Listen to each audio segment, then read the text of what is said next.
Can everybody see the screen now? Yeah. Okay.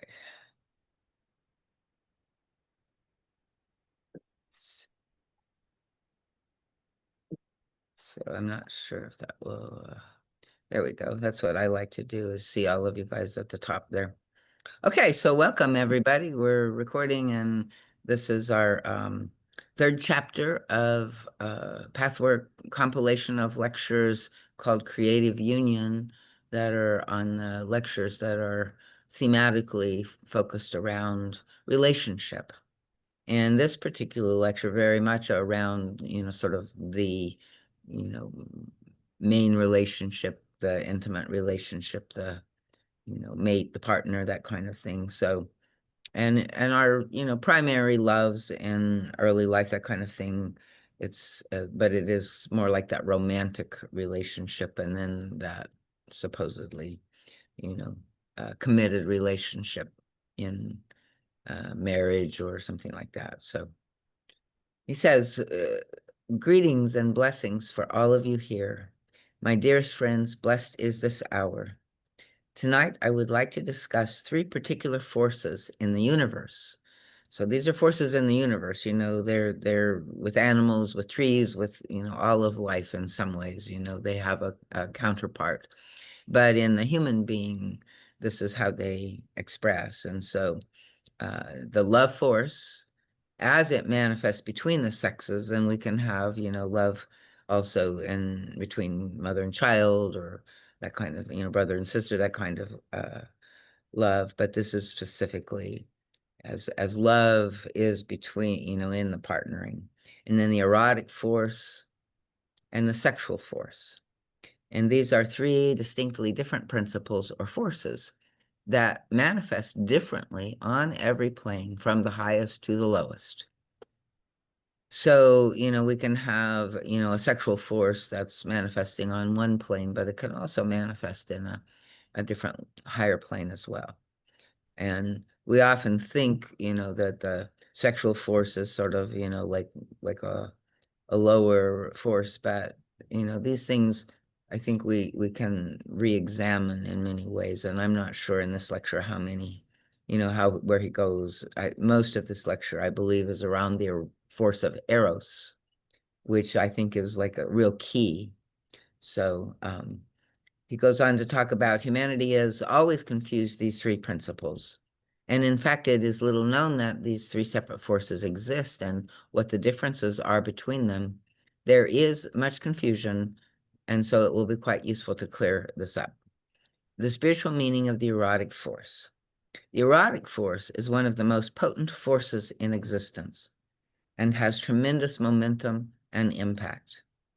It is supposed to serve as the bridge between sex and love, yet it rarely does. In a spiritually highly developed person, the erotic force carries the entity from the erotic experience, which in itself is of short duration, into the permanent state of pure love. However, even the strong momentum of the erotic force carries the soul just so far and no further. It is bound to dissolve if the personality does not learn to love by cultivating all the qualities and requirements necessary for true love. Only when love has been learned does the spark of the erotic force remain alive. So, it's like we often start, like by being attracted, like somebody turns us on, somebody seems really cool. And in some ways, that's that Eros, that Cupid's, arrow that gets our attention and makes us kind of pay, deeper attention. And that in itself, is, oftentimes we, really think that the person is attractive or something like that. But if it's just that by itself, without something developing deeper into a real mutuality or real connection of love, it really won't last. And so this, of course, is the trouble with marriage, since most people are not capable of pure love. They are also not capable of attaining ideal marriage. Eros seems in many ways similar to love. It brings forth impulses a human being would not have otherwise, impulses of non-selfishness and affection. So in the courtship phase, often, we just naturally, kind of want to serve or, reflect the other person's, attention or beauty or something like that. And so, it kind of carries us to a different level of relationship than we're usually in, um, with these, feelings of unselfishness and affection that, often isn't seem to be there otherwise. And this is why Eros is so very often confused with love. But Eros is just as often confused with the sexual instinct, which, like Eros, also manifests as a great urge. So, there's this great attraction, both in Eros and in the sexual attraction and in the, desire to connect from there. And again, the guide is, I think in this lecture says, like if it weren't for Eros, we would probably be, keep away from each other because it's like a big hurdle that we have to cross to really, connect and reach out. And we have a lot of fear about that. And so, again, sort of these forces that are so compelling, or kind of sometimes take over to help us bridge that gap, because otherwise we would stay stuck in our fears, right? So now, my friends, I would like to show you what the spiritual meaning and purpose of the erotic force is, particularly as far as humanity is concerned. Without Eros, many people would never experience the great feeling and beauty that is contained in real love. They would never get the taste of it, and the yearning for love would remain deeply submerged in their souls. Their fear of love would remain stronger than their desire. Eros is the nearest thing to love the undeveloped spirit can experience. It lifts the soul out of sluggishness, out of mere contentment and vegetation. It causes the soul to surge, to go out of itself. Like we get attracted to something and it's like a moth, we're drawn to that and we want to connect. And it often takes us beyond where our comfort zone or our usual reclusiveness, especially this you see mostly, I think, in young people and adolescence and young adulthood, where there's a lot more of this kind of movement. It's like in our culture because we're also waiting longer, before we have these relationships, that oftentimes it becomes harder because we're not, at a stage where we're, everybody's circulating in that way or where we have a common field of, places to meet and people to meet that are at that same level of, development. So it's a little bit of a conundrum in our world right now. So, we have online dating apps, but, so, we really need to kind of find this way of, and this can be happening with our friends too, this can be happening with, people that, we are newly meeting or something like that, or people we've known a long time because as further on, he talks about, it's like this adventure of discovering another soul. And when we become more interested in the other person, or, somehow like we are able to see their light, and open to who they are, even with imperfections, even with all of their stuff, it's like we also see their goodness, their heart, their, positive qualities and that kind of thing. And we fall in love not with perfect people. We fall in love with humans that are imperfect, but we do need to see the light. We need to be able to experience the light. So I think Eros is kind of like this moment when sort of spontaneously we shine and the other person can see our light and we see theirs, that kind of thing. So when this force comes upon even the most undeveloped people, they become able to surpass themselves. Even a criminal will temporarily feel, at least towards one person, a goodness he has never known. The utterly selfish person will, while this feeling lasts, have unselfish impulses. Lazy people will get out of their inertia. The routine-bound person will naturally and without effort get rid of static habits. The erotic force will lift a person out of separateness, be it only for a short time. Eros gives the soul a foretaste of unity and teaches the fearful psyche the longing for it. The more strongly one has experienced Eros, the less contentment will the soul find in the pseudo-security of separateness. Even an otherwise thoroughly self-centered person may be able to make a sacrifice during the experience of Eros. So you see, my friends, Eros enables people to do things they are disinclined to do otherwise, things that are closely linked with love. It is easy to see why Eros is often so confused with love. The difference between Eros and love. Any comments or questions here? Let me pause for a second. Um, uh, Eros and distortion, right? Like, say you can see that you feel this attraction to somebody, and it's not right for you. Do you still act on that urge, or do you hold back? I mean, it's those are the kind of discernments that we have to make with each instance in some way. So, I would want to know a little more specifics, right?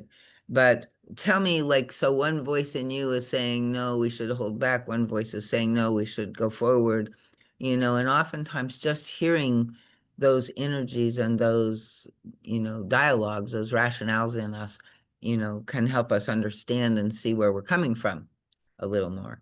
So I don't know if you want to give that a shot, like sort of give each side a voice and just listen to the tone and what it's saying, and see maybe there's a helpful, useful way of determining, what's in distortion and what is, not.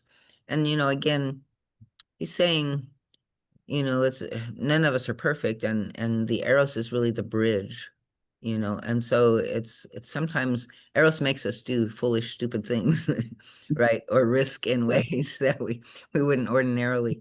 And sometimes, we end up with egg on our face, or it doesn't turn out the way we had hoped. But again, there's something of value in just this capacity that it has to take us outside of our limitations. And even if we end up falling flat, I think it's not as bad as the thing as we fear. And it's sort of one of the ways we discover that is we do that and then notice. I mean, if you're shaming yourself, or making it harder than it needs to be, that's also another level of self-awareness. But in general, we can trust our hearts to, be affected and not have to control them so much. We might have to control some actions, and we might have to, like learn to listen deeply to the heart, to discern, okay, so what is it that, feels so compelling, or, attracts you so much? And if it feels like it has a distortion or some negative aspect to it, to again reveal it, face it. And then usually it's not nearly, as bad as we think, or, it's got a different reason for being. And so it's trying to get our attention with that, but it really wants something else, right? I don't know if that makes sense. It's kind of vague and generalized, but Yeah. you want to follow up? Um. So, well, I was thinking two scenarios. One, it can like you have this attraction to somebody, but you really know that it's not gonna be reciprocated. So if you chase it and you're gonna get that no.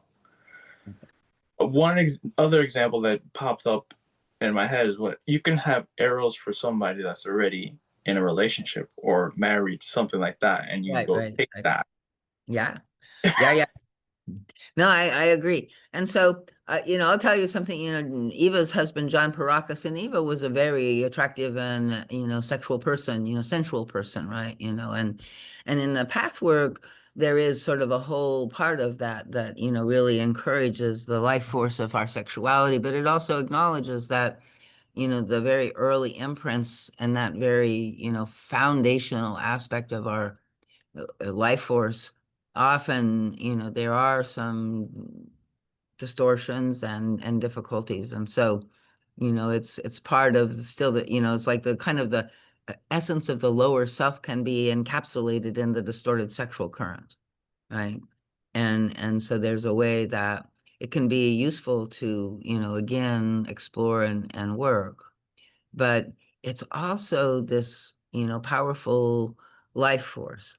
And so, we don't want to just deny it. What John P. used to say was to, to the men and the women, it's like because the pathwork also very much kind of supports monogamy, right? It's not so much into polyamory or, all of the things, basically the guide says, it's better to do serial monogamy if you got to do more than one, than it is to try to do multiple people at the same time. But, he talks about this deep commitment of love, which is really the goal in relationship, and is beyond this part of Eros, right?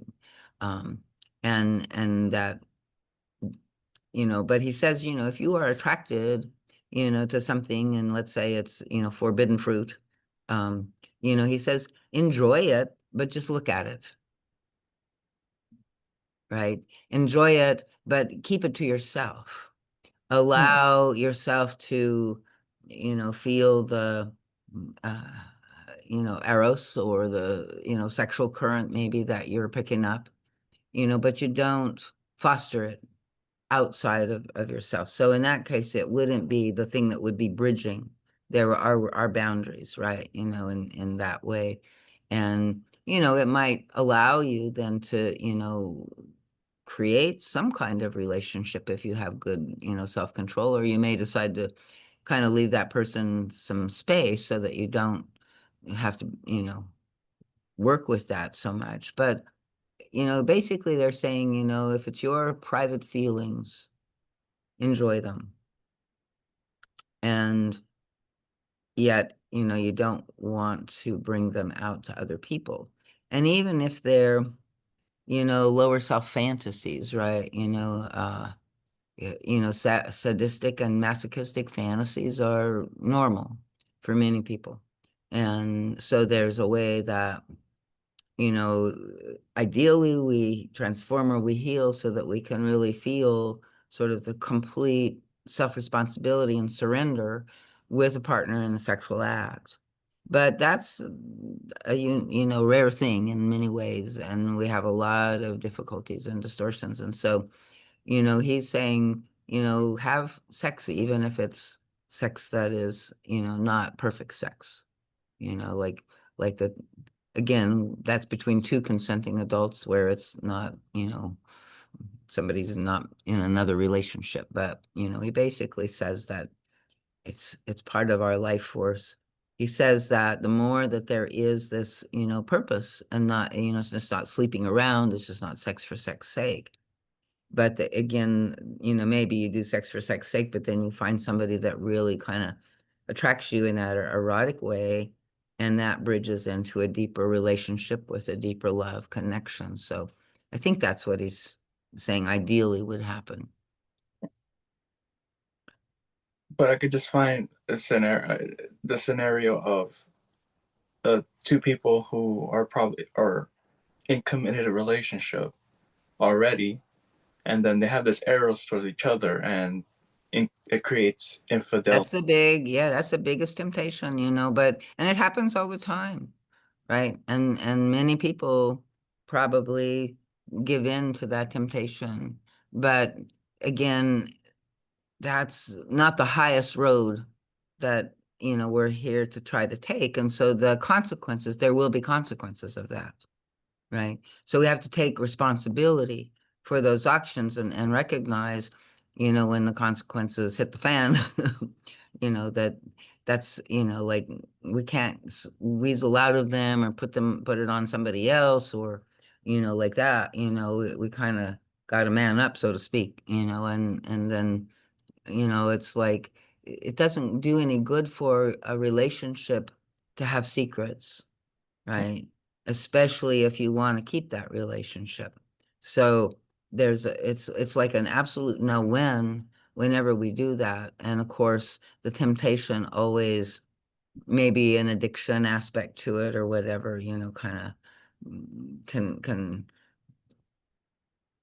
make us want to go ahead and risk it. But I would say that most of that situation doesn't usually turn out to the best. Not every one of them. Sometimes they do, turn into the next best relationship. So it's a tough one.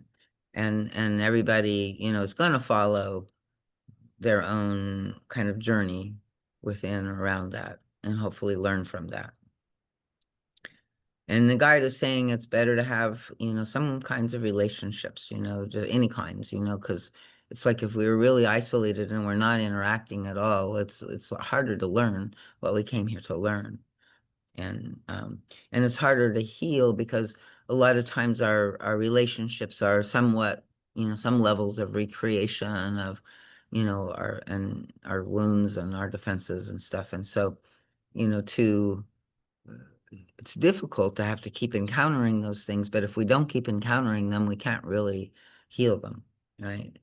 It kind of is like the sandpaper that we have to keep, rubbing to smooth things down. So the difference between Eros and love. How then is Eros different from love? Love is a permanent state in the soul. Eros is not. Love can only exist if the foundation for it is prepared through development and purification. Love does not come and go at random. Eros does. Eros hits with sudden force, often taking a person unawares and even finding him or her unwilling to go through the experience. So some people actually, run away from Eros or reject it. Only if the soul is prepared to love has the foundation been built for it will for I don't understand this fiction. Let me try it again. Only if the soul is prepared to love and has built the foundation for it will Eros be the bridge to love that is manifest between a man and a woman.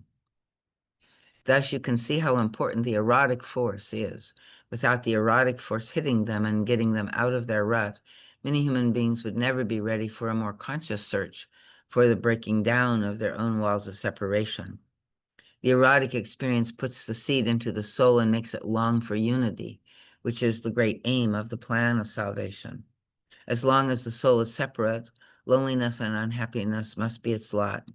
The erotic experience enables the personality to long for union with at least one other being. In the heights of the spirit world, union exists among all beings, and thus with God.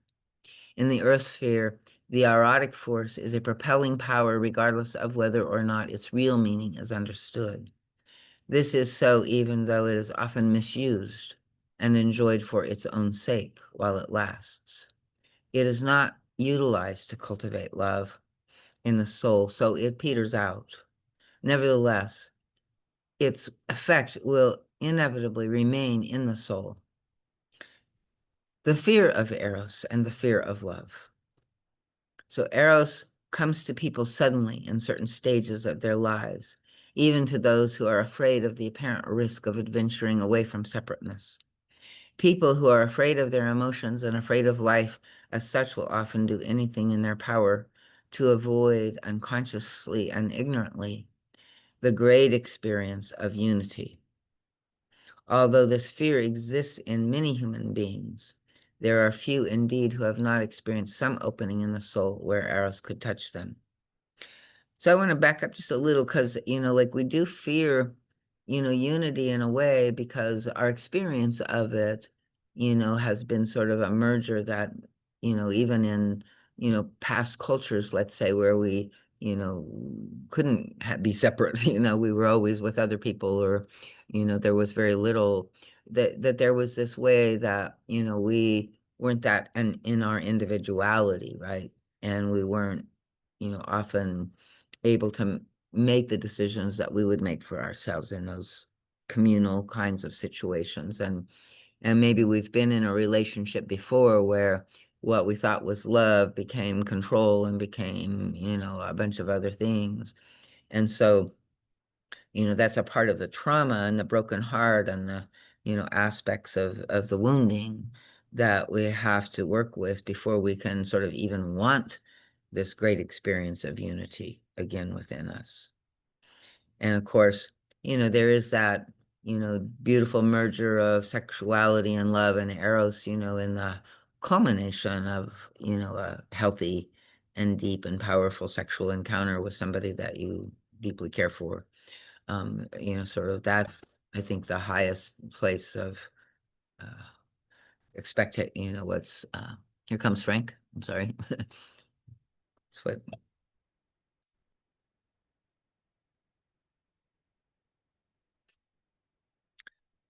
welcome, Frank.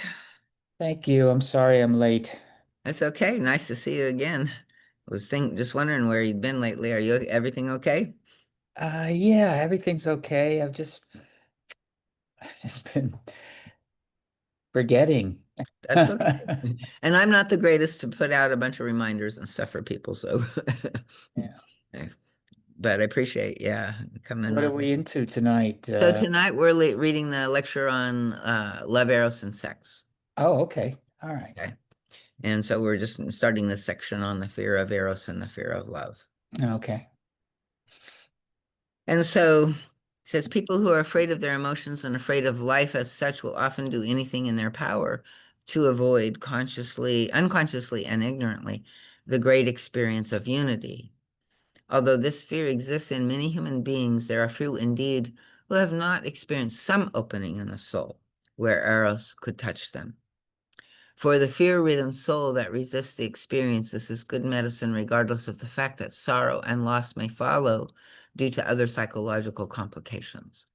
However, there are also those who are over-emotional, and although they may know other fears of life, they are not afraid of this particular experience.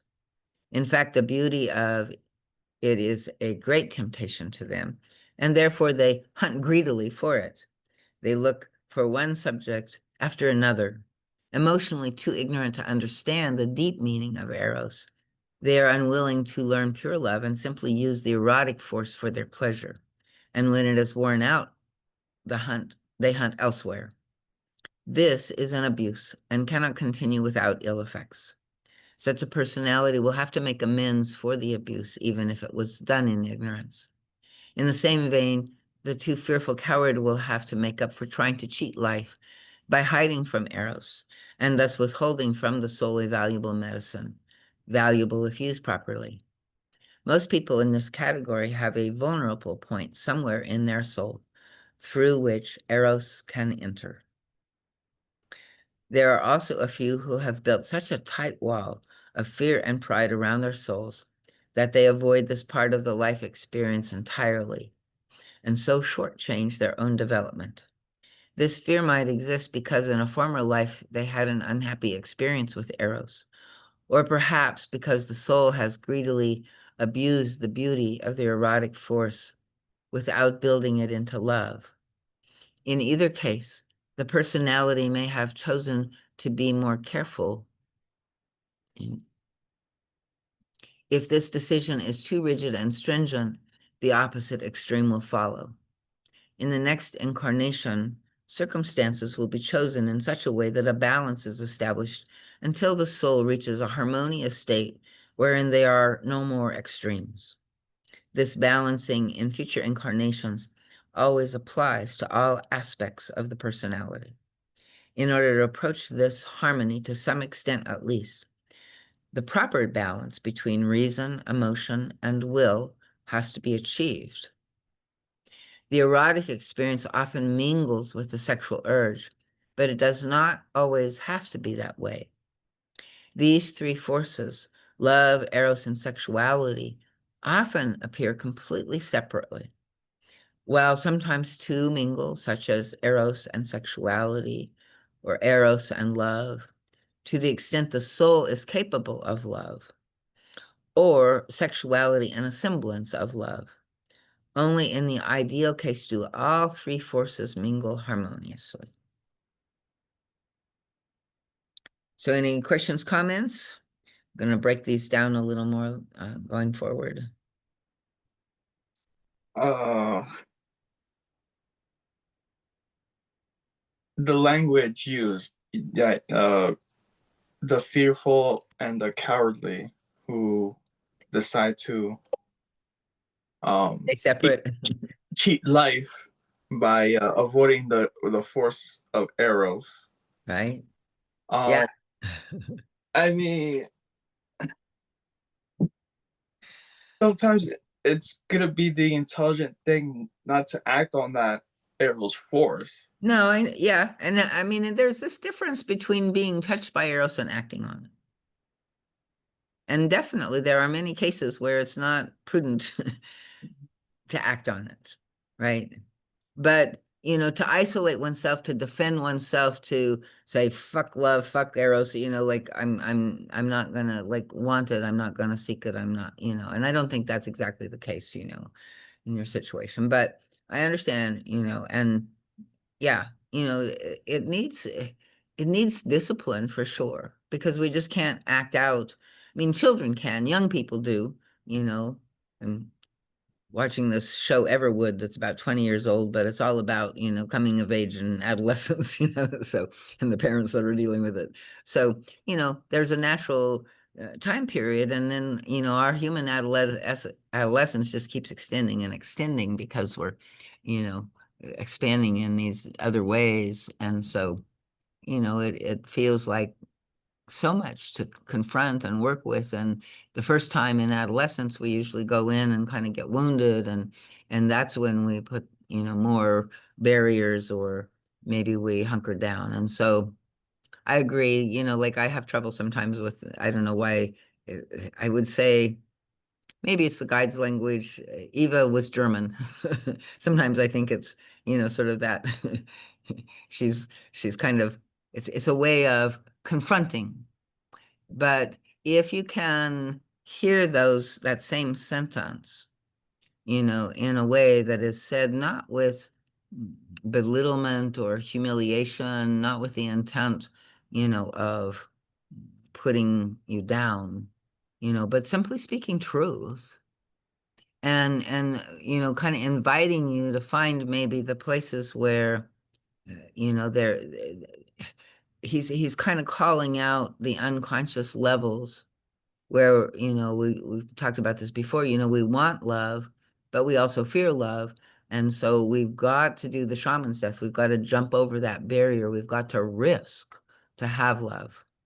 And if we can't make that risk, then, the relationship is kind of, we can't, even though we really long for, it's an act of courage on our part in some way. We're trying to find that basic sentence that you read, um, Uh, it's in the one previous. the previous one. Yeah. Where is it?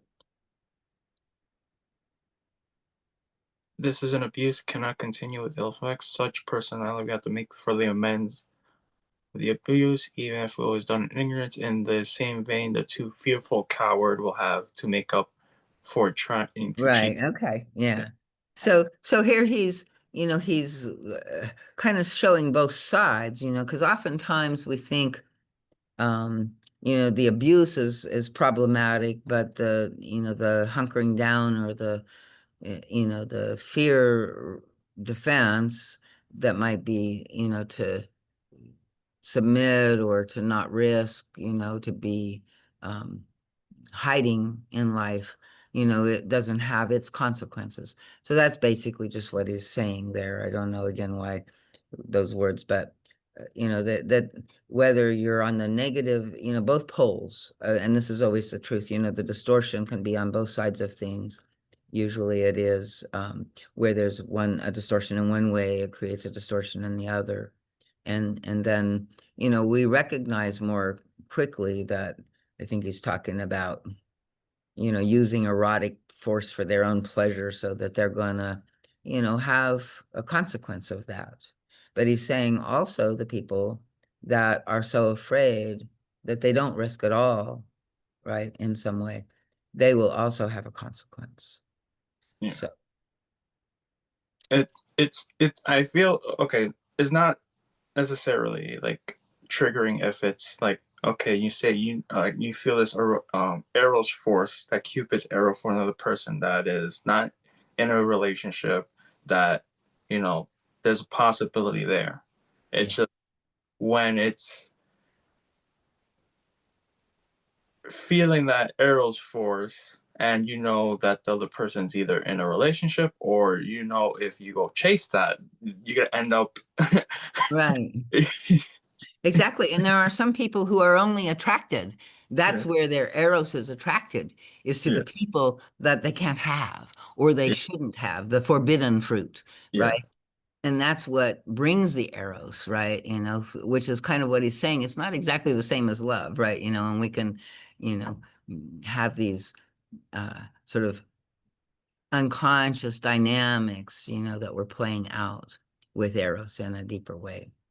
So, yeah, if we're, only attracted to people that are already committed or spoken for or unavailable to us, technically, that's sort of saying something maybe about some unconscious fears that are, or some, part of us that likes, to take what it wants or whatever, and so it doesn't have it's not a resistance, but a way to take and control and have what you want. So I don't know if that makes sense, but it It can go may, both sides.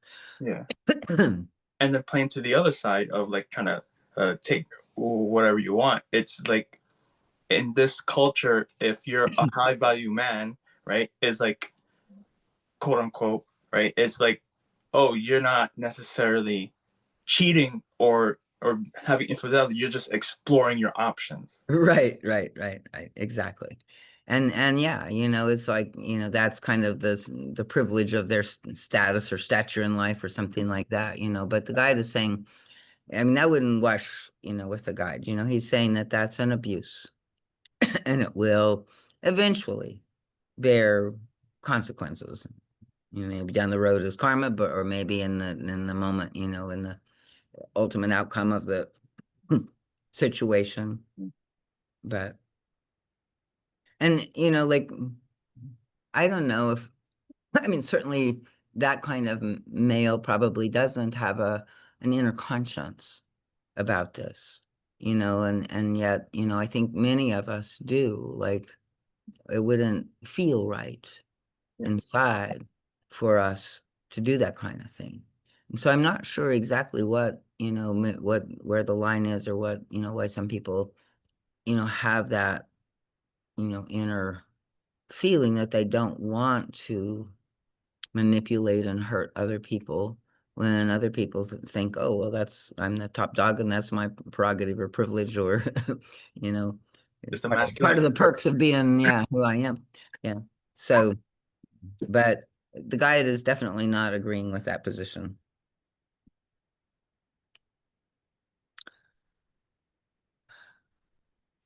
If I was over here a little further, let's see.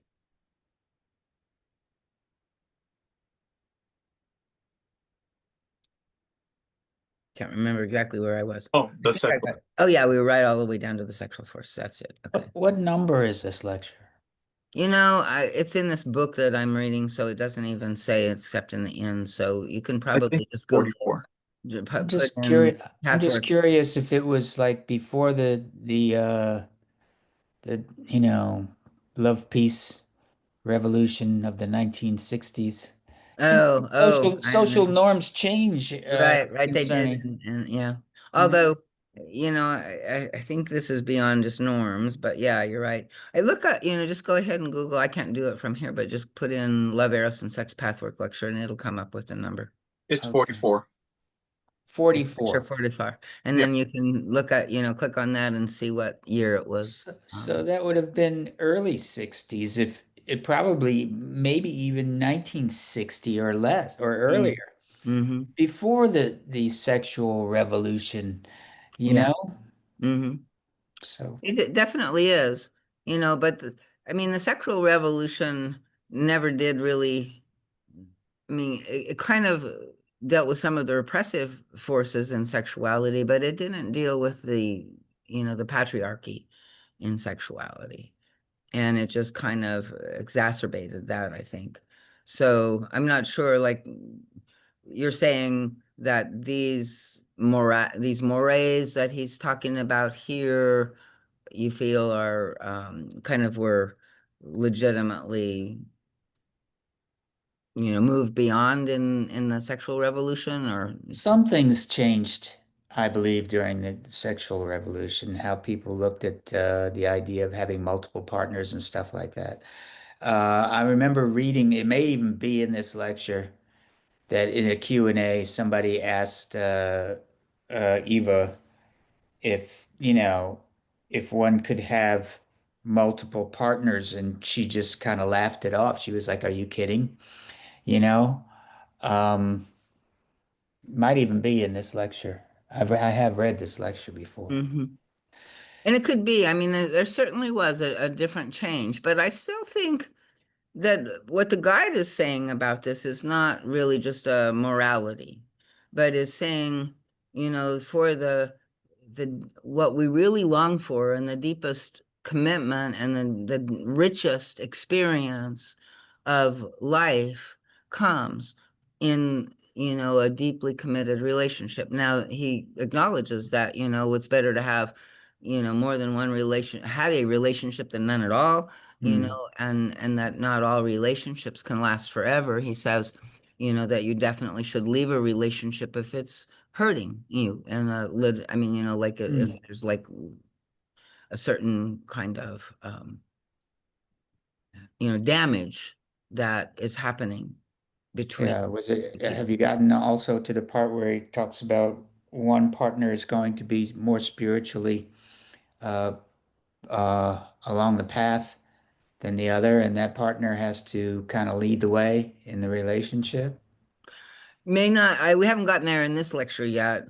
And this, I have talked a little bit. I mean, even in all of these lectures, there is definitely other levels of, um, sort of binary, ways of seeing things that we've gone way beyond. And so we read that lecture on the masculine and feminine principles last time that, I think is a good way of saying no. He's saying it's in all of us in different, balances, but it's also, parts of it you have to, reinterpret because it can easily be seen and, limited to just a kind of binary thing. And I Mm. don't think that, to that degree, I would say, yeah, Eva was a product of her times and her culture and, you know, uh, homosexuality, for instance, that kind of thing was Hmm. considered, not, that the highest form would be this blending of this masculine and feminine from the two poles of the actual physical masculine person and the feminine person. But I think we've pretty much gone in a different direction culturally for sure with that. And yet, it doesn't rule out that there isn't something like very powerful. And in some ways, if we could learn that the polarity is like what it is saying, that masculine feminine principle is in everything in creation. It's like that polarity is needed to create the energy field that allows things to manifest. So, if you don't have polarity, that doesn't have to be duality. It doesn't have to be dualistic. It doesn't have to be, but they have to be, kind of attractive to each other and polarizing and holding this, energy tension field in some way, this magnet, this link Well, between. if I have to be really honest about, at this stage of my life, I'm 71 years old. I've said it before, in my sessions with my therapist. I said, listen, if I wasn't in a relationship, I wouldn't be looking for one. Yeah. You know, I'm kind of like at that stage where it's like, it's more trouble than it's worth, so to speak. And certainly, like this is the beauty in a way, when you have more mature relationship with yourself. It's like most relationship hunger is, still trying to complete oneself or find, the attention that one didn't get in childhood or, various things like that. And so when you have fully individuated, that's part of what it is that, yeah, it's like where you have a deep and good relationship, it's beautiful. And most times you have them, because you have that level of, how did that happen? It just kind of fell into your lap maybe or something, but it's there. And yeah, I'm the same way. If Ray dies, I'm not going to go out hunting, thinking that I have to have somebody else to Right. Right. complete myself, right? So Right. that's, this is, I think, maybe the difference, with maturity and individuation. But you can still have, fabulous eros between two very mature people, that turns into deep love. It's like, I think, you know, somebody we both know, like, got married in her like 60s, and found the final, like the partner. And so there's a lot of ways that, life unfolds for us in all of these relationship dances that we do. And Yeah. I mean, I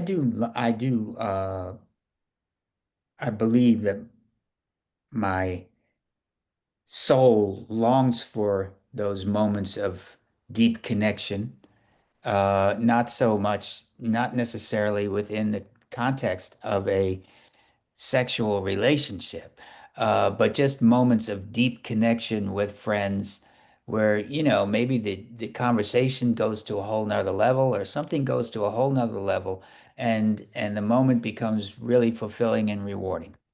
But if we're talking about relationships, I'm kind of like at the point now where it's like, yeah, if I wasn't in this relationship with Mary, I wouldn't be out, really hunting for another relationship. I is don't need is the that any. I relationship don't with need that Mary anymore. fulfilling and gentle? I mean, is it, harmonious, or do you? It is, but it's work every day, Hmm. it's not peaceful Exactly. and easy. Right, No, it's right, work every day. right, right. Yeah. And I think that is the other side of it. It's like, and so I don't know that the guide is saying we got to be in a relationship every minute of our lives or anything, or whatever. But I think there is this way that, to really be working that path of relationship. And it is the path within the path. He talks about that in the Mhm. opening of this. It's like it takes, a lot of consciousness, a lot of commitment, a lot of, inner work within ourselves. And I think also as we get older, we like our ways of being, we like kind of the comfortable habits that we have and stuff like that. And accommodating other people is also more difficult, I think, as we Yes, get older. yes, yes. And if I really believe that, the plan that the people who are in my life are there because, they're part of the plan of my life, then I have to commit myself to that. I can't just say, in a sense, I can't say, well, I'm walking away from this. No, because it would be like walking away from part of the plan, you Mm. know, which is important because there's many lessons to be learned in this part of the plan, Right, that right. have to be carried into the next incarnations. That's the kind of the way I look at it, you know? Exactly. Yeah. Yeah, and we're never done with our, our work in some way, and our relationship work as well. And I think that goes through different stages. I like the medicine wheel, and then, as Ray is maybe, moving into his dying process, that's going to be a huge journey Yes. together, right? So Yes. it's a very deep thing that's not always great, but then, like in Lori, I guess, just, finished, taking her last child to college, so that's a whole other stage, and the relationship Mhm. that has been there, in parenting, and then, what it turns into, when the kids are gone, it's a whole other part of the journey. And Yeah, many levels of all of this. But it is all, we don't really grow if we're not somehow challenged, or um, Mhm. there's not a little friction somewhere. So Yeah. it's nice though to have a relationship where it's not a lot of friction and that there is the support and the connection and the, you Mhm. know, growing old together in some ways or whatever. So, okay, so where was I? Next page, I think. So there is hardly a human being who is not puzzled by the question of what to do to maintain the spark in a relationship. Is that, I think it was, go back. Maybe it might be the previous page. I think I did this one. No, in rare cases, Eros alone without sex and love. No. Yeah, you're right. I guess I didn't read that. Let's see. Okay, so yeah, we were on the sexual force. So the sexual force is the creative force on any level of existence. In the highest spheres, the same force creates spiritual life, spiritual ideas, and spiritual concepts and principles. On the lower planes, the pure and unspiritualized sex force creates life. And again, I would not call that an unspiritualized, like this is these levels of, light and darkness. And I think that, the material realm has been denigrated much too much. So, but so but it is at this physical level, right? The pure, the pure, but, physical sex force creates life as it manifests in that particular sphere. It creates the outer shell or vehicle of the entity destined to live in that sphere. The pure sexual force is utterly selfish. Sex without eros and without love is referred to as animalistic. I think we've looked at some of other, levels of this even, but oftentimes, it's, uh, again, purely selfish pleasure, right? Or even a lot of people, that they are having sex, but the pleasure they're getting is from the dominance or from the submission, and it's not really, from necessarily just the pure sexual physical act. So pure sex exists in all living creatures, animals, plants, and minerals. Eros begins with the stage of development where the soul is incarnated as a human being. And pure love is to be found in the higher spiritual realms. This does not mean that eros and sex no longer exist in beings of higher development, but rather that all three blend in harmoniously, are refined, and become less and less selfish. Nor do I mean that a human being should not try to achieve a harmonious blend of all three forces. In rare cases, eros alone without sex and love exists for a limited time. This is usually referred to as platonic love. But sooner or later, with a somewhat healthy person, eros and sex will mingle. The sex force, instead of being suppressed, is taken up by the erotic force and both flow in one current. The more the three forces remain separate, the unhealthier the personality is. Another frequent combination, particularly in relationships of long standing, is the coexistence of genuine love with sex, but without eros. Although love cannot be perfect unless all three forces blend together, there is a certain amount of affection, companionship, fondness, mutual respect, and a sex relationship that is crudely sexual without the erotic spark which evaporated some time ago. When eros is missing, the sexual relationship must eventually suffer. Now, this is the problem with most marriages, my friends. There is hardly a human being who is not puzzled by the question of what to do to maintain that spark in a relationship, which seems to evaporate the more habit and familiarity with another sets in. You may not have posed the question in terms of these three distinct forces, yet you know and sense that something goes out of a marriage that was present at the beginning. That spark is actually Eros.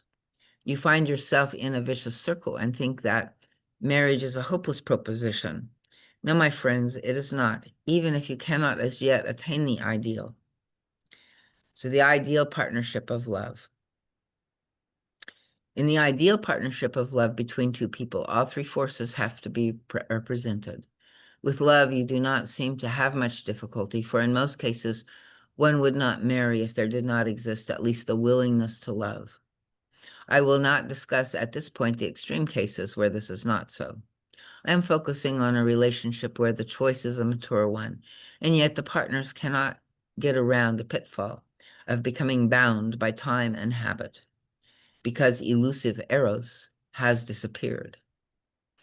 With sex, it is very much the same. The sex force is present in most healthy human beings and may only begin to fade, particularly with women, when Eros has left. Men may then seek Eros elsewhere, for the sexual relationship must eventually suffer unless Eros is maintained. How can you keep Eros? That is the big question, my dear ones. Eros can be maintained only if it is used as a bridge to true partnership in love in the highest sense. How is this done? The search for the other soul. Let us look for the main element in the erotic force. When you analyze it, you will find that it is the adventure, the search for the knowledge of the other soul. So it's this intimacy, this sharing, this, revealing of our deepest self to each other. And usually in the beginning with Eros, it's like it kind of heightens and brings out our highest positive qualities, right? We're kind of shining in the glow of the other person's attention. And so this desire lives in every created spirit. The inherent life force must finally bring the entity out of its separation. Eros strengthens the curiosity to know the other being. As long as there is something new to find in the other soul, as long as you reveal yourself, Eros will live. The moment you believe you have found all there is to find, have revealed all there is to reveal, Eros will leave. It is as simple as that with Eros. But your great error is that you believe there is a limit to the revealing of any soul, yours or another. When a certain point of usually quite superficial revelation is reached, you are under the impression that this is all there is, and you settle down to a placid life without further searching. Eros has carried you thus far with its strong impact, but after this point, your will to further search the unlimited depths of the other person and voluntarily reveal and share your own inward search determines whether you have used Eros as a bridge to love. This, in turn, is always determined by your will to learn how to love. Only in this way will you maintain the spark of Eros in your love. Only in this way will you continue to find the other and let yourself be found. There is no limit, for the soul is endless and eternal. A whole lifetime would not suffice to know it. There can never be a point when you know the other soul entirely, nor when you are known entirely. The soul is alive, and nothing that is alive remains static. It has the capacity to reveal even deeper layers, even to itself. That's part of what we're doing is, having Eros with ourselves, discovering more of our own soul, right? So the soul is also in constant change and movement, as anything spiritual is by its very nature. Spirit means life, and life means change. Since soul is spirit, the soul can never be utterly known. If people had the wisdom, they would realize and would make of marriage the marvelous journey of adventure it is supposed to be, instead of simply being carried as far as you are taken by the first momentum of Eros. You should use that potent momentum of Eros as the initial thrust it is, and then find through it the urge to go further under your own steam. then you will have brought Eros into true love in marriage. The pitfalls of marriage. Behind the institution of marriage, there is a divine intent, and its purpose is not merely procreation. That is only one detail. The spiritual idea of marriage is to enable the soul to reveal itself and to be constantly on the search for the other, to discover forever new vistas of the other being. The more this happens, the happier the marriage will be. The more firmly and safely it will be rooted, and the less it will be in danger of an unhappy ending. Then it will fulfill its spiritual purpose. In practice, however, marriage hardly ever works that way. You reach a certain state of familiarity and habit, and you think you know the other. It does not even occur to you that the other only knows certain facets of your being. But that is all. And sometimes it does, like you think the person knows you better, and yeah, you're discovering it, and they don't get you at all, right? So this search for the other being, as well as for self-revelation, requires inner activity and alertness. So you see what he's saying, it's like we have to actively want to know the other and seek them, but we also have to brave risk, reveal our true self. And sometimes that's not always, the greatest you know, and it's hard because if we do it in our, triggers or our, reactions, it usually just creates, the opposite defenses. And so it's kind of learning how to again, be our own inner authority and know our own value and, share that without defense in a way. And if the person doesn't get it, that we can survive that. And if they do, then it does add to this synergy. And in the same way, like that we're seeking to see them and, not just looking for, the familiar, criticisms or problems that we have, or even, just the familiar gratitudes or thankfulness, that we have, but to try to see if we can find the other step. Then again, like I said, as we get older, we just like comfort. We don't like adventure. So we kind of just collapse into our habits, our familiarities, our, and Eros and the depths of love cannot really grow in that kind of environment. So we do need to have this, interactivity and alertness, both for ourselves and for the other, to reveal and to seek the other. But since people are often tempted into inactivity, while outer activity may be all the stronger as an overcompensation, they are being lured to sink into a state of restfulness, cherishing the delusions of already knowing each other fully, right?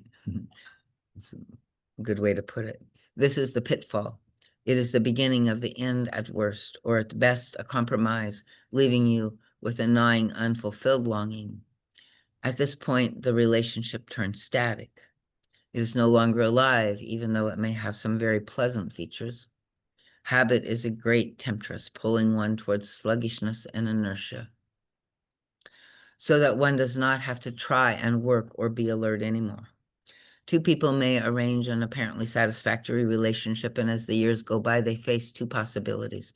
The first is that either one or both partners becomes openly and consciously dissatisfied, for the soul needs to surge ahead, to find and to be found, so as to dissolve separateness, regardless of how much the other side of the personality fears union and is tempted by inertia.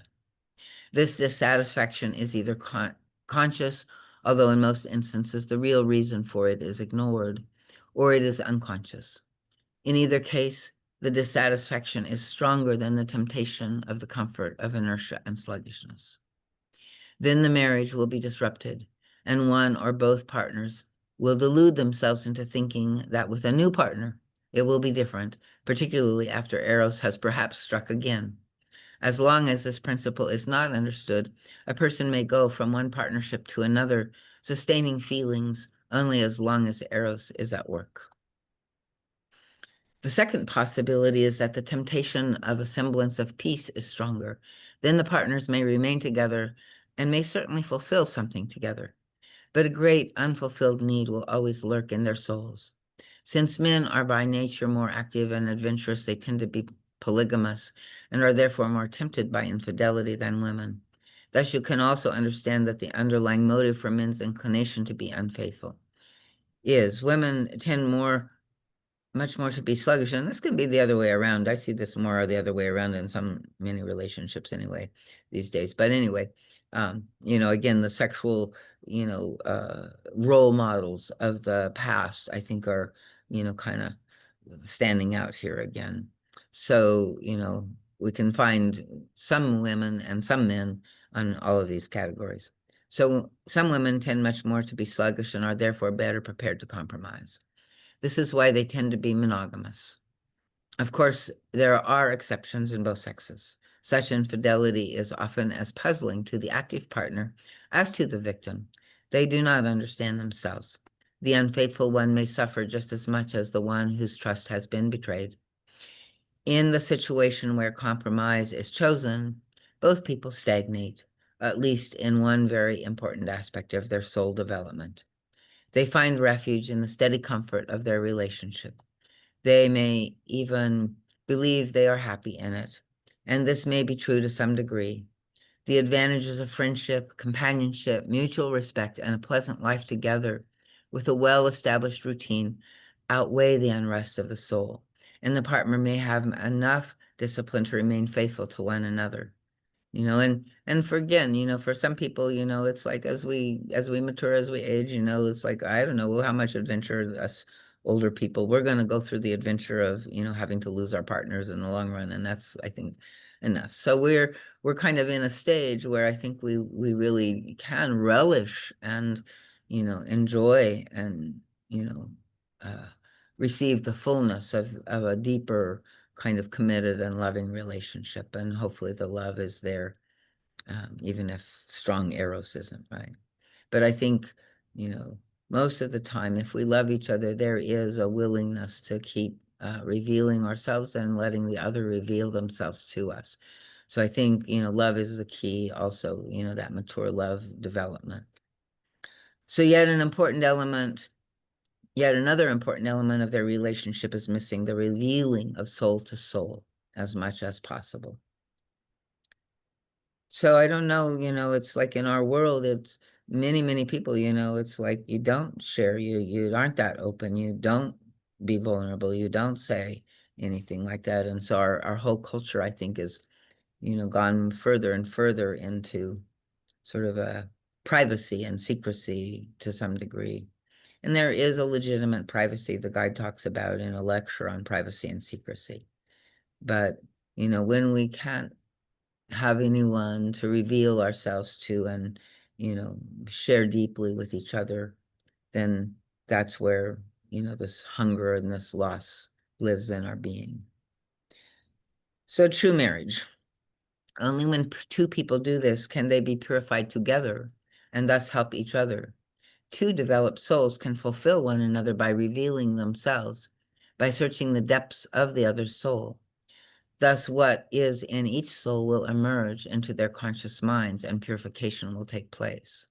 So, and I think also, like, we're going to naturally trigger each other in certain areas. So if we're really in this depth of relationship and, consciously are working on this level, we can use those situations to help advance our own evolution and, heal our own wounds.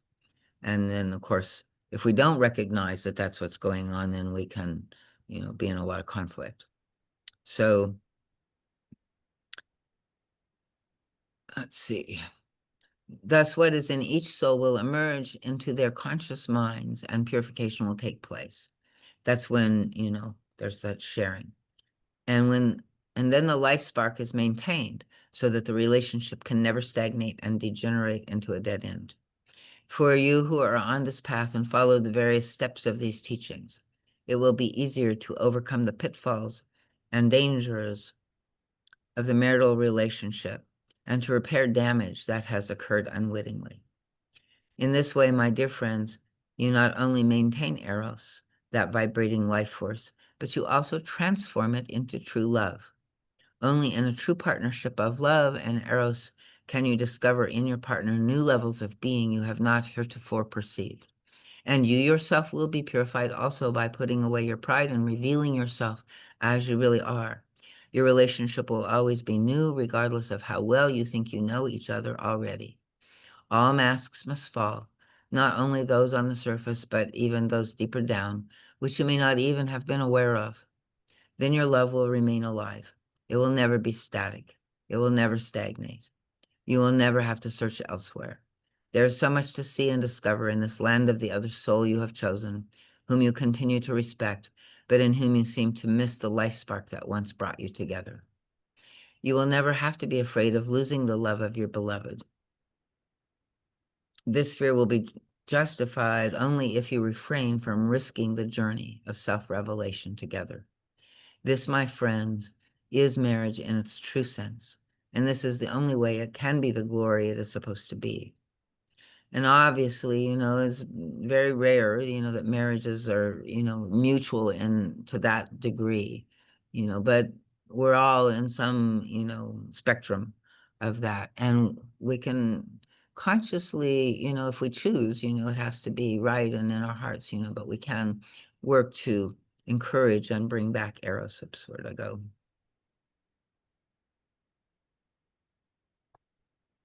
Separateness.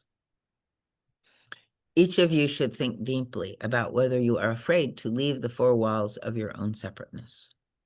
Some of my friends are unaware that to stay separate is almost a conscious wish.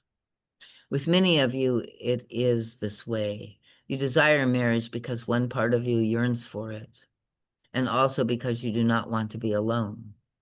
Quite superficial and vain reasons may be added to explain the deep yearning within your soul.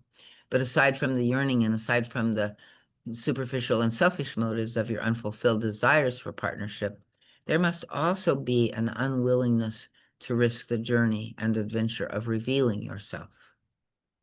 An integral part of life remains to be fulfilled by you, if not in this life, then in future lives. Should you find yourself alone, you may, with this knowledge and this truth, repair the damage that you have done to your soul by harboring wrong concepts in your unconscious. You may discover your fear of the great adventurous journey with another, which will explain why you are alone. This understanding should prove helpful. And a lot of times our fears are because, like our first experiences of relationships were painful and difficult, or maybe we've had, painful and difficult, relationships in other, levels of our lives. So, we, have fears, right, of connecting. And this understanding should prove helpful and may even enable your emotions to change sufficiently so that your outer life may change too. This depends on you. Whoever is willing to take the risk of this great adventure cannot succeed in the greatest venture humanity knows, marriage. And, we can say partnership in this day and age, of course, maybe marriage is not the only form of partnership. Choice of partner. Whoops, too soon.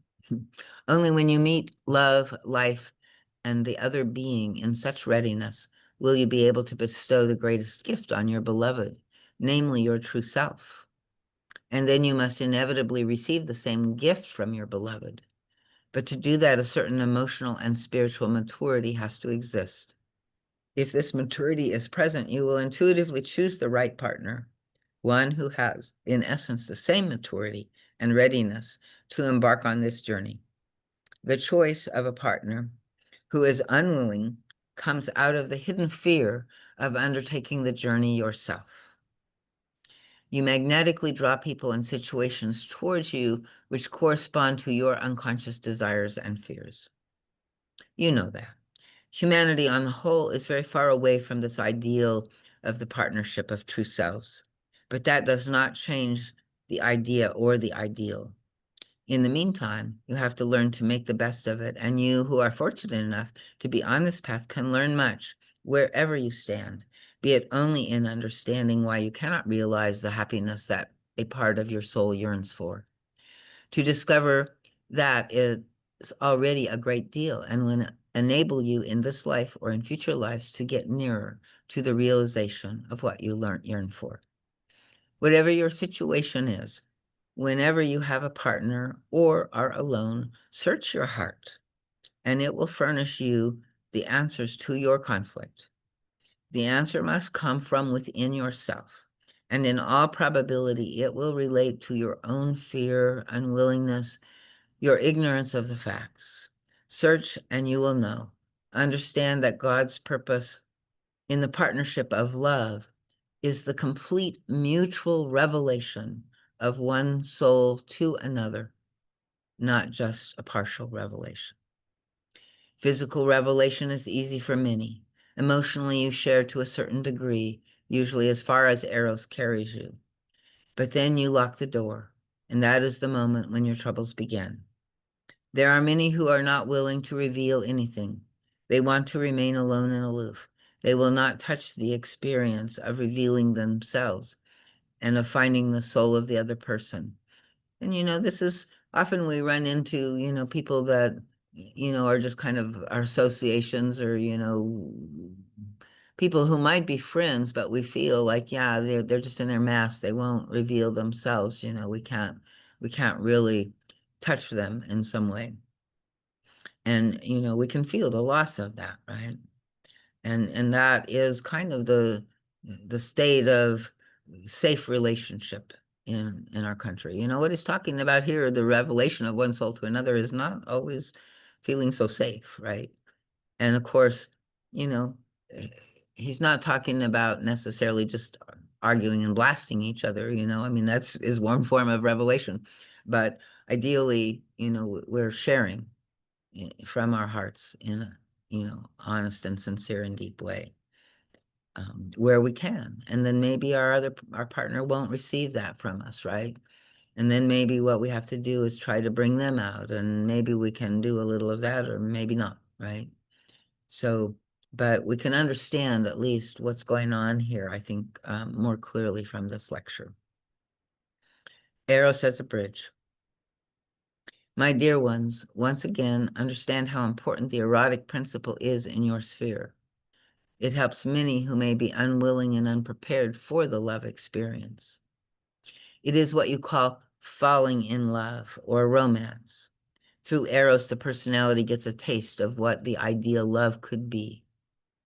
As I said before, many use this feeling of happiness carelessly and greedily, never passing the threshold into true love. True love demands much more of people in a spiritual sense. If they do not meet this demand, they forfeit the goal for which their soul strives.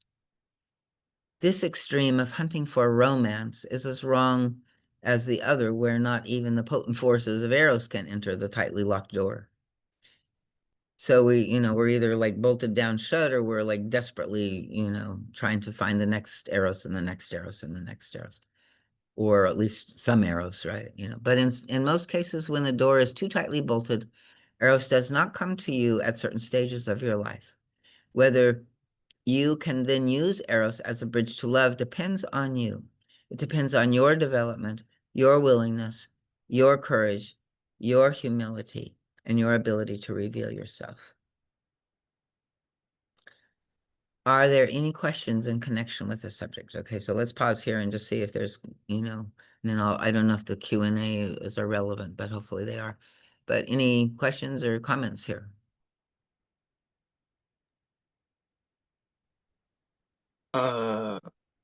Yeah.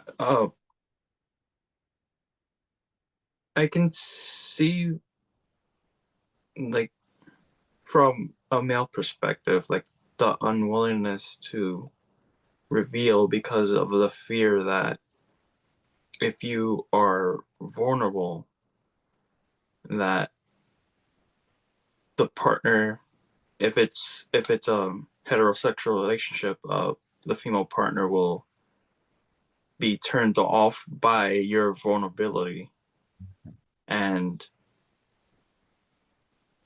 will eventually look for another guy that's, you know, stronger.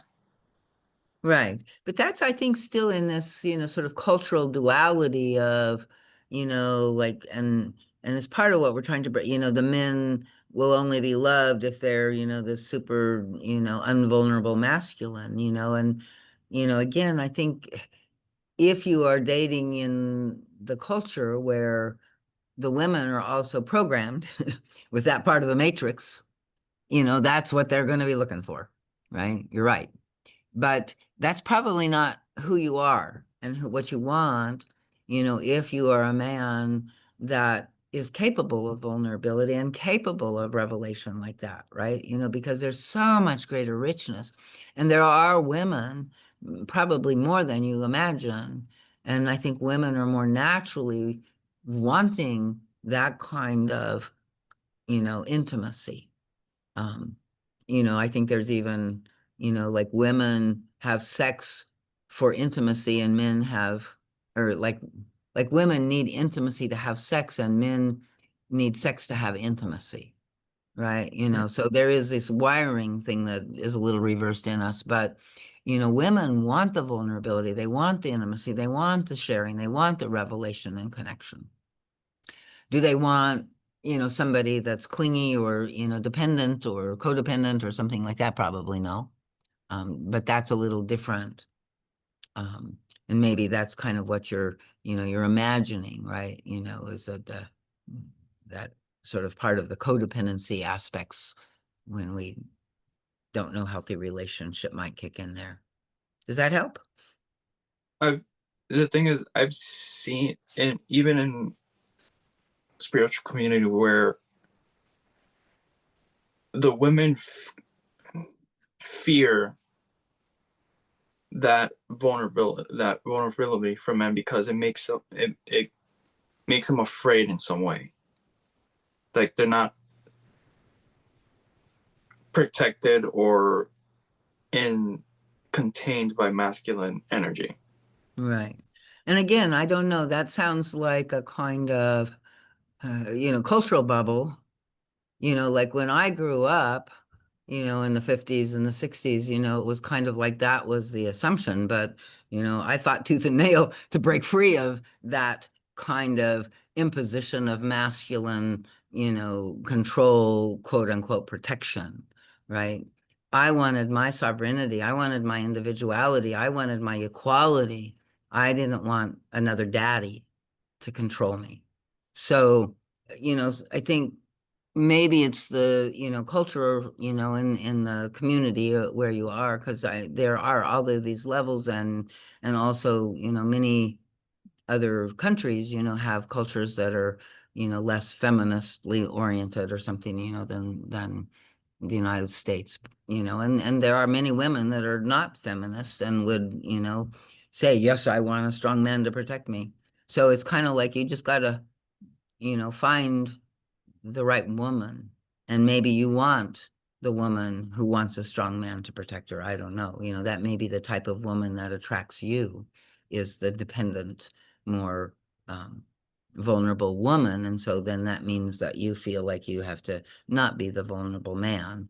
But I still think the guide's got a good point here. I think he's on target. And it's our images and our experiences that, don't quite match, in this, because again of the programming of our culture.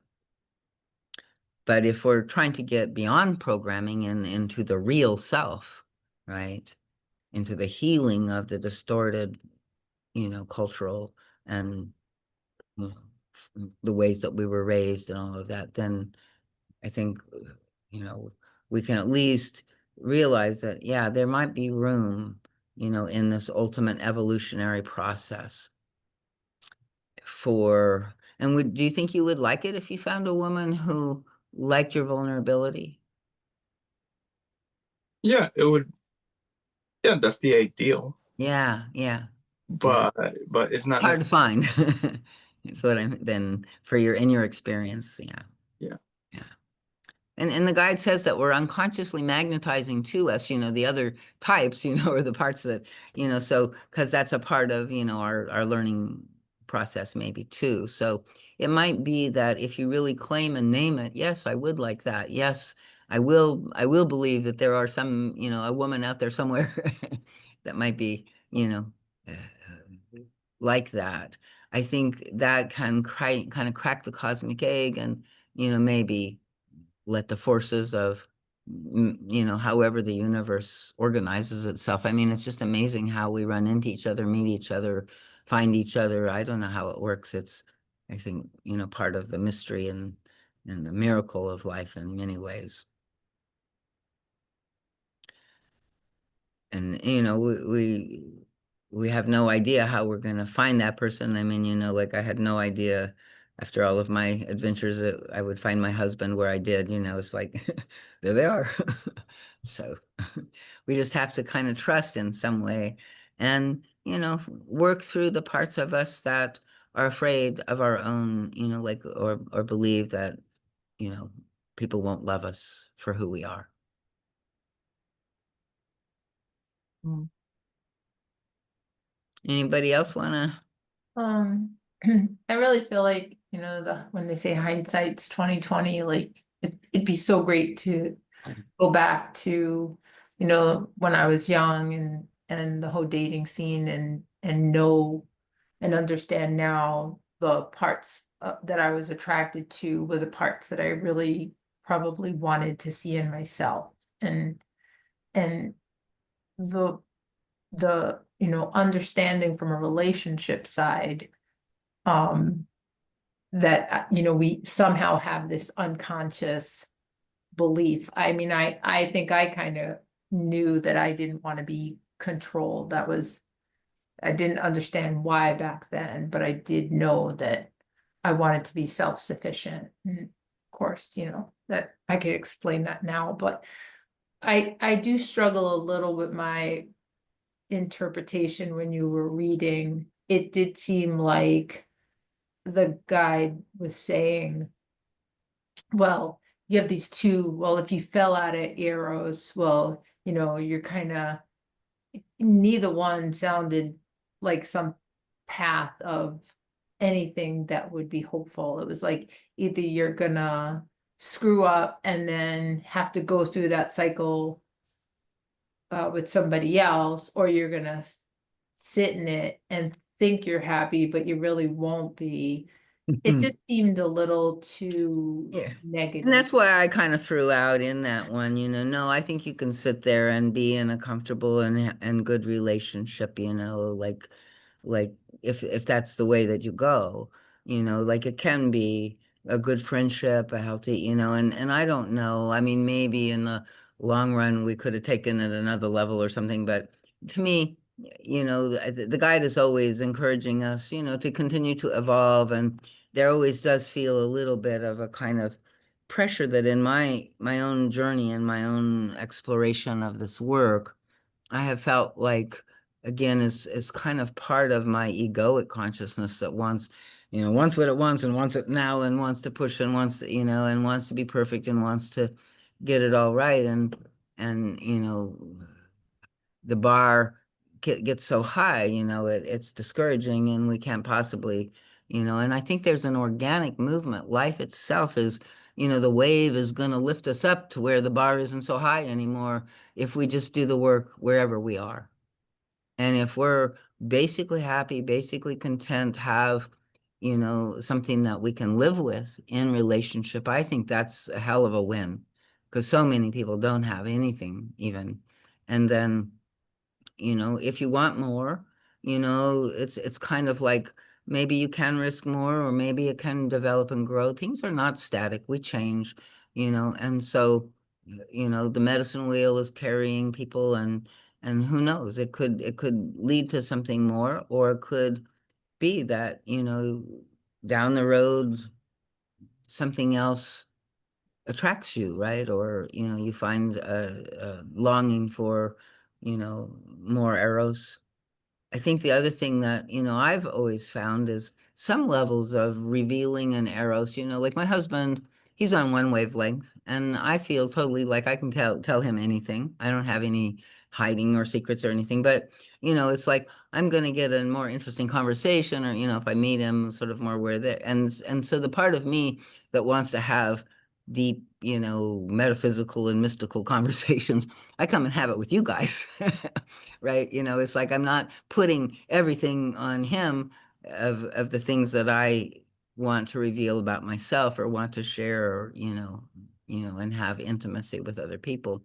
Um, yeah, so I hear what I caught that as well, in the text. And again, I find there's so much value in the what the guy does say, but yeah, you have to kind of become conscious and screen out some of those places where it feels like he's pointing fingers or kind of getting pushy or something like that. And maybe it's kind of internalized. Maybe we're feeling that because it's something in us, right? Rather than, but it does feel like it's kind of something of Eva's Germanic kind of cracking the whip type of person. I don't know. I think many pathwork, people like the people that do the keys, they're kind of like rigid about, like self-control in things. Our path work was more core energetics oriented. So, like, no, we're too much controlled, move out your feelings, get into your feelings. So we did a slightly different version of the path work. And so some people, I think respond to that way of his teaching better than others. I don't. So I always have to translate. Um, but I think, it's again, all of these, everything in spirituality, you have to make, if you try to adopt it when it doesn't feel true for you, then that's not useful, even if it is true. It's like you can't be someplace where you think you should, you have to be where you are. And maybe then you arrive there eventually, but you can't think, oh, I shouldn't be where I am, I got to be where they say I should be. That's the worst thing that we can do. So we have, a place where, yeah, that's not the ultimate truth in the experience. And again, I think some of it is, I think any relationship can be deepened. I mean, that's the hope in some ways of, counseling and stuff like that. It has to have a willingness to love, a willingness to, again, listen to the other person, let the other person reveal themselves, be willing to reveal yourself. If that can happen, if nothing else, a deeper friendship could maybe, result. And especially if it can be revealed, without, usually what happens in the relationship is we get sort of hurt and then we're angry at each other, and so we're striking at each other, trying to, why won't you, take care of me or love me better or something, as we're pounding on them. And it's hard for them to, respond. It's hard for us to respond to them because they keep doing the same old things. They keep doing the same old things because we're in the same dynamic. And so that there is this kind of co-creation that is happening. And the guide says that it is a mutuality, and it's like any one person can dissolve it, oftentimes, or can, at least take it to another level. Um, if both people are really willing to, again, go deeper, long to, want to, then there's all kinds of hope, I think, in, where it could go, especially if the people are basically good people, not total, you know, narcissists or, controlling people. Does that help, Gloria? I was rambling a bit, so.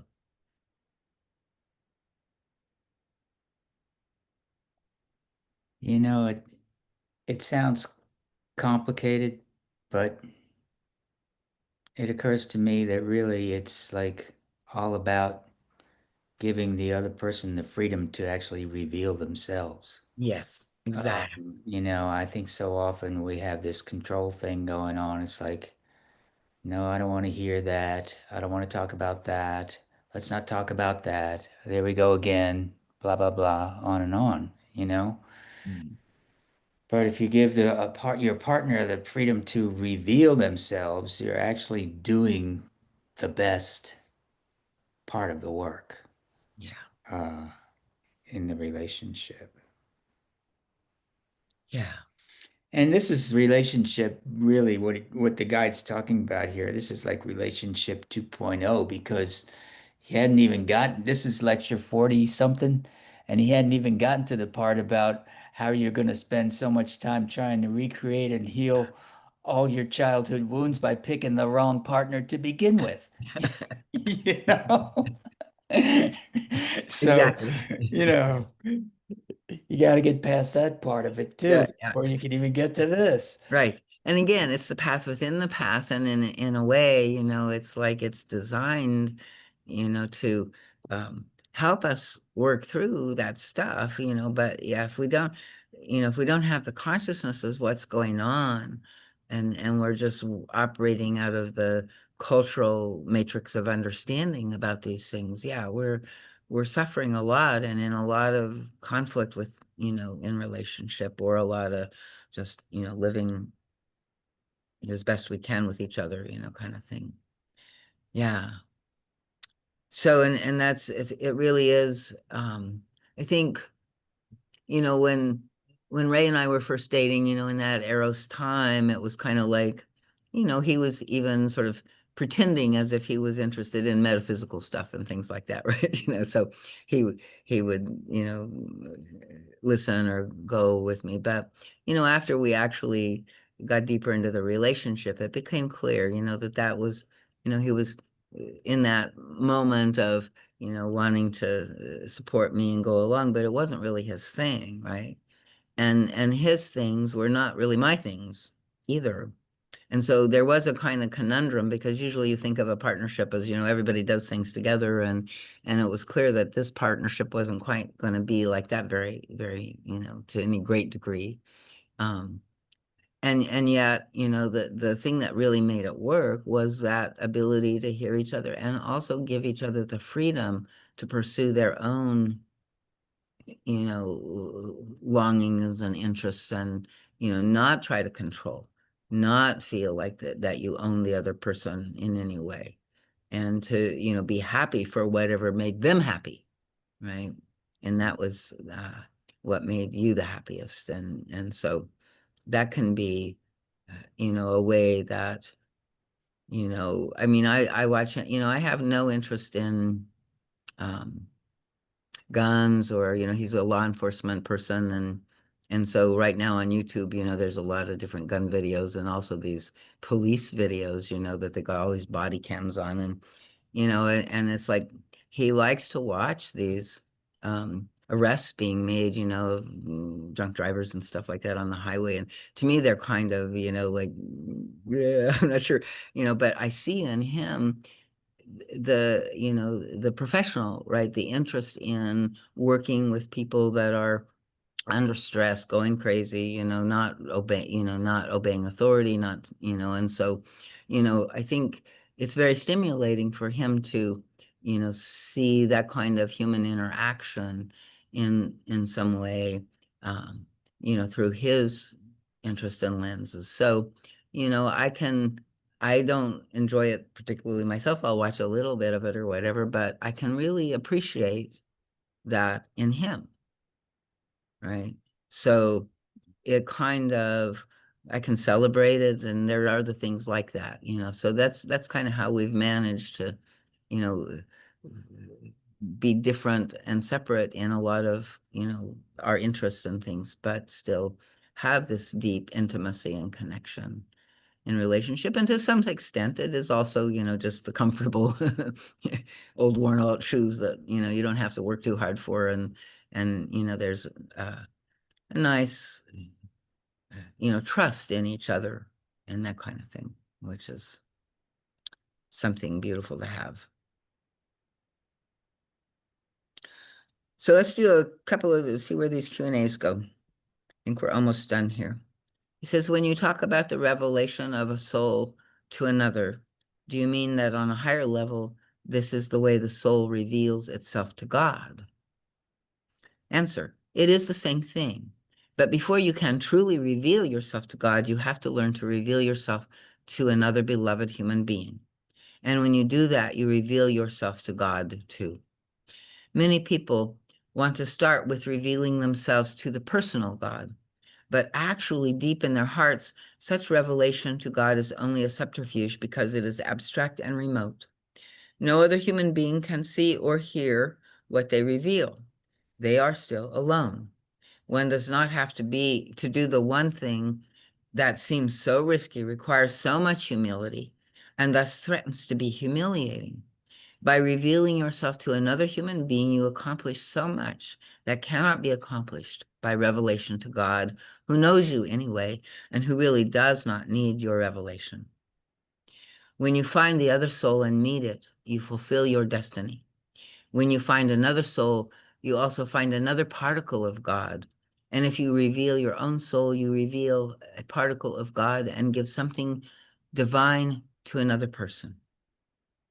When Eros comes to you, it will lift you up far enough so that you will sense and know what it is in you that longs for this experience and what is your true self, which is longing to reveal itself.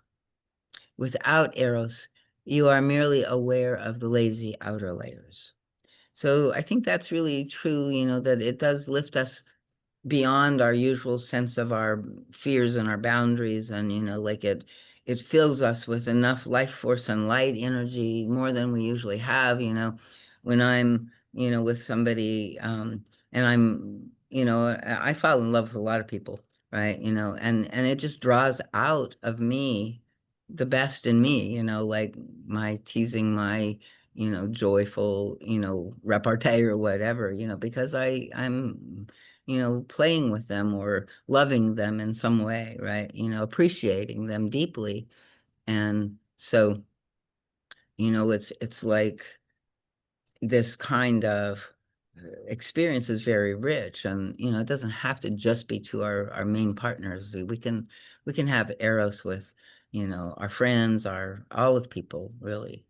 um, I think that's part of what happens when we get stage struck, by some, attractive artist, that is really talented on stage or whatever like that, right? We kind of see their brilliance or their beauty and are kind of struck. And if we were younger, we might, even get, have a crush or, you know, become a fan club or something like that. Uh, so when Eros comes to you, it will lift you up far enough so that you will sense and know what it is in you that longs for this experience and what is your true self, which is longing to reveal itself. And that's the other thing is, when the Eros comes, it's like we're not necessarily revealing our darkness, although we can, it's like it's important too to reveal the shadow, but it's like mostly we are showing them our higher selves, and we get to see our higher selves in that way too, and that can be a value as well as very pleasurable. Without Eros, you are merely aware of the lazy outer layers. Okay. Do not avoid Eros when it wants to come to you. If you understand the spiritual idea behind it, you will use it wisely. Your God self will then be able to lead you and enable you to make the best of helping another being and yourself on the way to true love, of which purification must be an integral part. Although your purification work through a deeply committed relationship manifests differently than it does in the work on this path, it will help you toward a purification of the same order. Question: is it possible for a soul to be so rich that it can reveal itself to more than one soul? My dear friend, do you say that facetiously? Question: no, I do not. I am asking whether polygamy is within the scheme of spiritual law. So this is where, answer no, it certainly is not. And when someone thinks it may be within the scheme of spiritual development, that is a subterfuge. The personality is looking for the right partner. Either the person is too immature to have found the right partner, or the right partner is there and the polygamous person is simply carried away by Eros's momentum, never lifting this force up into the volitional love that demands overcoming and working in order to pass the threshold I mentioned before. I can remember as a kid, like, having a crush on two guys, and I was in a relationship with one, but that was my question, like, well, why can't we love two people and have two people love us, it's like, and I actually, tried it for a while, but I quickly learned it's very difficult. I mean, there's a lot of people into polyamory now and stuff like that. I don't know how they do it.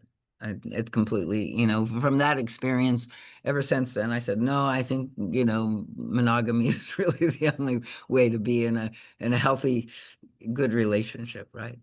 But times change and people are exploring, and that's part of what we came here to do, was have lots of different experiences and to know life through experience, right? And know ups and downs and goods and bads and rights and wrongs. So it's all part of the learning curve. In cases like this, the one with an adventurous personality is looking and looking, always finding another part of a being, always revealing himself or herself only so far and no further, or perhaps each time revealing another facet of his or her personality. However, when it comes to the inner nucleus, the door is shut. Eros then departs and a new search is started. Each time it is a disappointment that can only be understood when you grasp these truths. So, he's saying, we can, get high off of revealing ourselves to a lot of different partners, but if we get to that place where, we really can't reveal the true depth of our nature and our being, our real self, our deepest nature and self. If we don't trust that person, if we don't have the capacity to, be that open and vulnerable with another, then, it's probably not going to work. So let's see. Raw sexual instinct also enters into the longing for this great journey, but sexual satisfaction begins to suffer if the relationship is not kept on the level I show you here.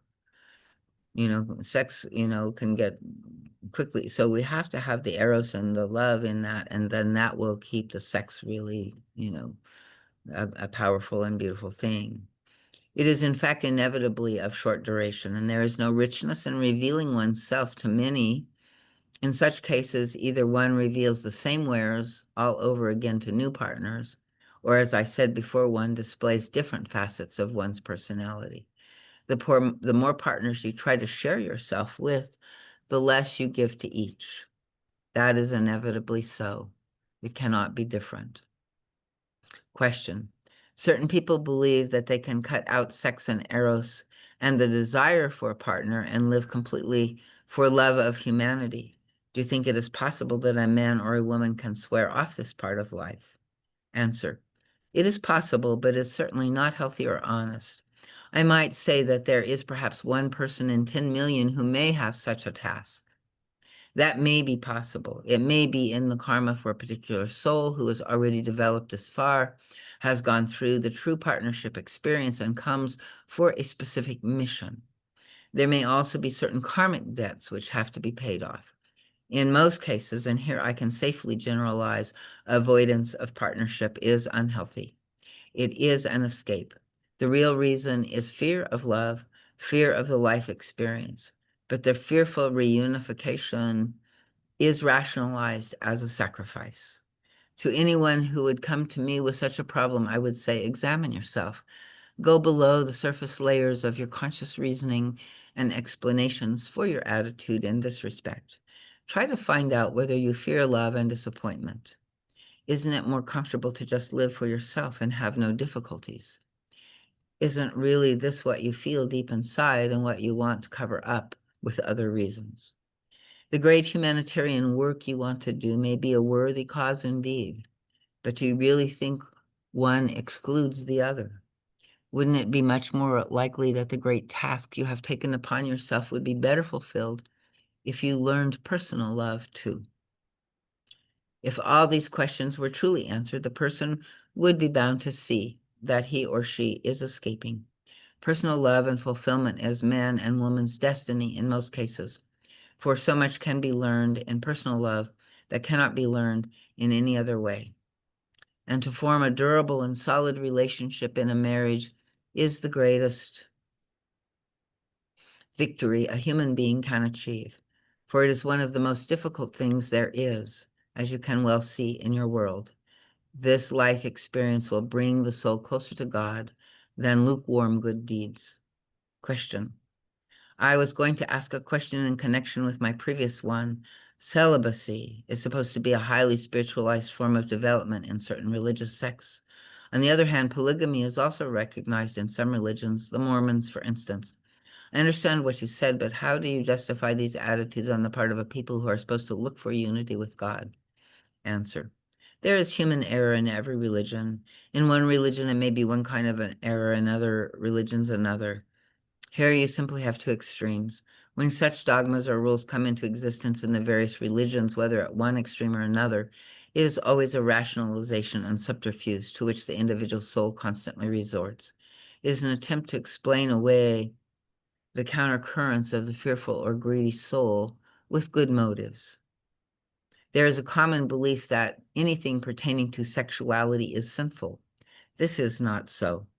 The sex instinct arises already in the infant. The more immature the creature, the more sexuality is separated from love, and therefore the more selfish it is. Anything without love is sinful, if you want to use this word. Nothing that is coupled with love is wrong or sinful. In the growing child, who is naturally immature, the sex drive will first manifest selfishly. Only if and when the whole personality grows. Yeah, Davis. Oh, Oh, saying no, goodbye Lori. to Lori. Yeah. Okay, I didn't see her. Okay. Only if and when the whole personality grows and matures harmoniously will sex become integrated with love. Out of ignorance, humanity has long believed that sex is such is sinful. Therefore, it was kept hidden, and this part of the personality could not grow up. Nothing that remains in hiding can grow. You know that. Therefore, even in many grown-ups, sex remains childish and separate from love. And this, in turn, has led humanity to believe that sexuality is a sin and that truly spiritual people must abstain from it. Thus, one of those oft-mentioned vicious circles came into existence. Because of the belief that sex was sinful, the instinct could not grow and meld with the love force. Consequently, sex, in fact, often is selfish and loveless, raw and animalistic. If people would realize, and they are beginning to do so increasingly, that the sex instinct is as natural and God-given as any other universal force, and in itself not more sinful than any other existing force, they would break this vicious circle, and more human beings would let their sex drives mature and mingle with love and with Eros for that matter. How many people exist for whom sex is completely separate from love? They not only suffer from bad conscience when the sex urge manifests, but they also find themselves in the position of being unable to handle sexual feelings with the person they really love. And so because of the distorted conditions and the vicious circle just described, humanity came to believe that you cannot find God when you respond to your sex urges. This is all wrong. You cannot kill off something that is alive. You can only hide it so that it will come out in other ways, which may be more harmful. Only in the very rarest cases does the sex force really become constructively sublimated and made this creative force manifested in other realms. Real sublimation can never occur when it is motivated by fear and used as an escape. Does that answer your question? Perfectly. Thank you. How does friendship between two people fit into this picture? Answer. Friendship is brotherly love. Such friendship can also exist between man and woman. Eros may want to sneak in, but reason and will can still direct the way in which the feelings take their course. Discretion and a healthy balance between reason, emotion, and will are necessary to prevent the feelings from going into an improper channel. So that's kind of that question that you were asking, Davis. Question. Is divorce against spiritual law? Not necessarily. We do not have fixed rules like that. There are cases when divorce is an easy way out, a mere escape. There are other cases when divorce is reasonable because the choice to marry was made in immaturity and both partners lack the desire to fulfill the responsibility of marriage in its true sense. If only one is willing or neither, divorce is better than staying together and making a farce out of marriage. Unless both are willing to take this journey together, it is better to break clean than to let one prevent the growth of the other. That, of course, happens. It is better to terminate a mistake than to remain indefinitely in it without finding an effective remedy. To generalize that divorce is always wrong is just as incorrect as to say that it is always right. One should not, however, leave a marriage lightly. Even though it was a mistake and does not work, one should try to find the reasons and do one's very best to search out and perhaps get over the hurdles that are in the way. If both are in any way willing, one should certainly do one's best, even if the marriage is not the ideal experience that I discussed. Oops. Tonight, for people are ready and mature enough for it. You can make yourself ready by trying to make the best of your past mistakes and learn from them. My dearest friends, think carefully about what I have said. There is much food for thought in what I told you for each of you here, and for all of those who read my words. There is not a single person who cannot learn something from them. My dear ones, receive our blessings again. May your hearts be filled with this wonderful strength coming to you from the world of light and truth. Go in peace and in happiness, my dear ones. Each one of you be in God. Okay. So any final comments, questions? Interesting material, yeah? Okay, well, thank you so much for joining me, and we will see you in a couple of weeks, if not before. Thank you, Darlene. Thank you, Darlene. Take care. Night. Take care. Bye. Bye, Frank. Good night.